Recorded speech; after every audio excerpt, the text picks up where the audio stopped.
Hello everyone, this is Dr. Carla. Today I'm going to talk about some body composition results that you can get and what does it mean. So one thing we look at is total body water. And so when we put the little stickies on your finger and your foot, basically we're sending a microelectric current through your body, which is smaller than a battery charge. But what it's doing is it is reading your resistance of that energy going through your body and the reactance. So typically if your total body water is higher, like maybe you're bloated or something like that, your resistance is going to be down because denser tissues such as muscle and fat, that's going to slow those things down. So of that total body water, you have, which you should have a lot of water in your body. That total body water doesn't necessarily mean are you hydrated or are you not. What that means is that's just the amount of water that you carry. In that, it breaks into ICW, which is intracellular fluid levels or intracellular water, and extracellular water.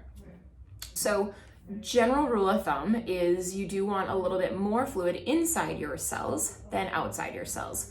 What that means is your body's able to pull water along with nutrients inside your cells versus just being on the outer side of your cells. If you just have a lot of water outside of your cells in your extracellular fluid, you tend to feel bloated, okay? So a couple things with that. You have lots of different cells in your body, and I'm just gonna show you a few.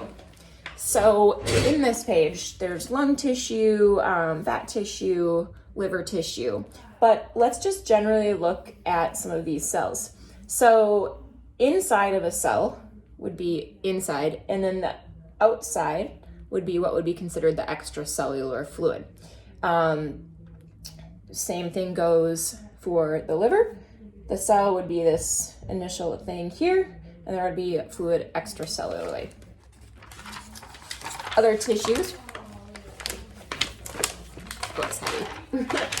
Other tissues, such as like muscle tissue, cells are formed differently, and you do not want to see a lot of fluid inside of muscle tissue or in the extracellular fluid of muscle tissue. You want to see it pulled in.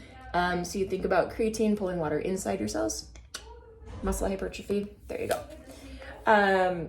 So just an idea of like how different cells can be. Now, what can affect total body water?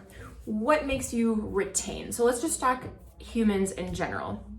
So if you eat something that your body doesn't like and you become like inflamed, that means your GI system's inflamed, your joints can be inflamed, that can make you retain fluid. Another thing would be stress. So if your stress levels go up, your cortisol levels go up, and you're not controlling that, and your hormones are off, which means that your insulin could be a little bit off because that all plays a part. Stress levels can also increase that total body water and make you retain fluid. The other one I want to talk about is with females. So females have a monthly cycle, and in that cycle, let's just say you have an average of 28-day cycle. I know women don't always have a 28-day cycle.